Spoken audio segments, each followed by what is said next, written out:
안녕하세요. 이주영 변호사입니다. 오늘은 사인증여 내지는 사인증여 등기에 대해서 말씀을 드릴 건데요. 제가 그 유언이나 이런 부분에 대해서 말씀드리면서 그 상속재산을 어떤 그 상속인들 중에 한 명에게 남기고자 할 때는 뭐 여러 가지 방법이 있겠지만 그 중에서도 유언 공증을 하는 것이 그 분쟁을 예방하기 위한 가장 좋은 방법이다, 이런 말씀은 계속 드렸었는데요.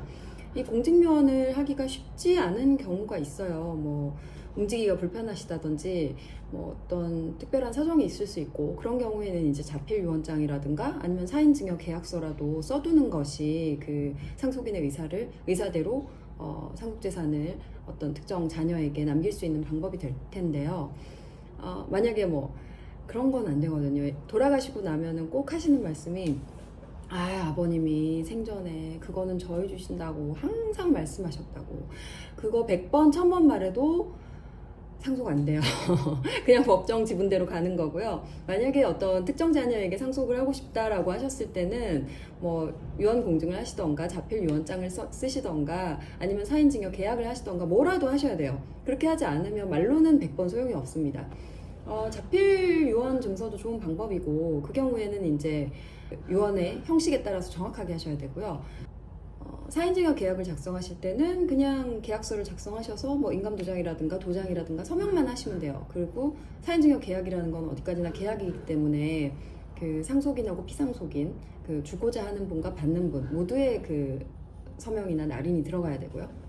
아무튼 사인증여 계약을 하셨을 때는 이제 돌아가시고 나면 거기에 따라서 등기를 하셔야 되는데, 그 경우에 이제 상속인들이 뭐 자녀가 예컨대 5분이다. 그렇게 되면은 그 중에 3분이 계약서 인정하고 내가 도와주겠다라고 하면 등기를 할 수가 있어요. 최근에 제가 이제 의뢰를 받은 사건인데요. 이게 그 부동산이 여수에 있는 거였습니다. 그 여수. 그래서 근데 조금 형제분이 많았어요. 형제분이 총 8형제였고, 그 중에 한 분 일찍 돌아가셔서 대습상속인 3분이 계셨고, 그런데 그래서 이제 총 10명이었죠. 누님 한 분하고 대습상속인들이 동의를 안 해주는 거예요. 그래서 총 6분만 동의를 하는 경우였는데, 이분은 사실은 그 가족들 간에 분쟁을 막 싸우고 이러는 게 싫으셔서 이제 누님하고 대습상속인들에게 계속 좀 등기 도와달라 이렇게 계속 요청을 하셨는데 1년이 지나도록 동의를 안 해주시는 거예요. 그래서 이제 지역에 있는 변호사님께 의뢰를 하셔서 소송을 진행을 하셨어요. 근데 소송이 뭐가 문제가 있었는지 뭐가 잘 진행이 안 됐고, 그래서 중간에 또 지역에 계신 법무사님한테 등기를 맡겼어요. 근데 법무사님이 등기소에 갔다가 그냥 퇴짜를 받으신 거예요. 등기 안 되는 거라고. 그래서 결국 저희를 찾아오셨는데, 그 6분 이제 동의 받는 거 관련해서 필요한 서류들이 있거든요. 그거 서류 준비해서 이제 여수까지 갔습니다, 제가. 그래서 여수에 가서 당일날 이제 여러 가지 서류들 해가지고 보정까지 다 해드리고 그 등기소에 부탁드리고 이렇게 왔더니 그때가 이제 금요일이었는데 월요일인가 화요일날 등기가 됐어요. 그래서 그분이 이제 1년 6개월 정도 그것 때문에 조금 애를 태우셨거든요. 뭐 기다려도 보고 소송도 해보고 등기도 해보고, 근데 결국은 이제 등기가 돼가지고 너무너무 좋아하셨고 저도 굉장히 기뻤고, 여수 가서 이제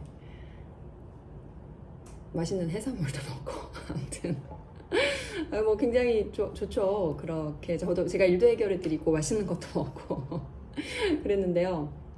아무튼 사인증여 등기는 과반수가 동의를 해주면 등기가 이렇게 가능해요. 그래서 그런데 이제 자필 유언장을 남기게 되면 사실 상속인 중에 한 명이라도 부동의하면 그거는 등기 못 하거든요. 그래서 유언 검인 받을 때 부동의한다 이렇게 되면은 결국은 그 유언 유효 확인의소라든가 아니면 전원을 상대로 소유권 이전 등기 청구 소송을 해야 되는 상황이 될 수 있기 때문에, 뭐 이런 경우에는 오히려 사인증여 계약을 하는 것이 좀 더 부드럽게 사건을 해결할 수 있는 그런 방법이 된 케이스였습니다.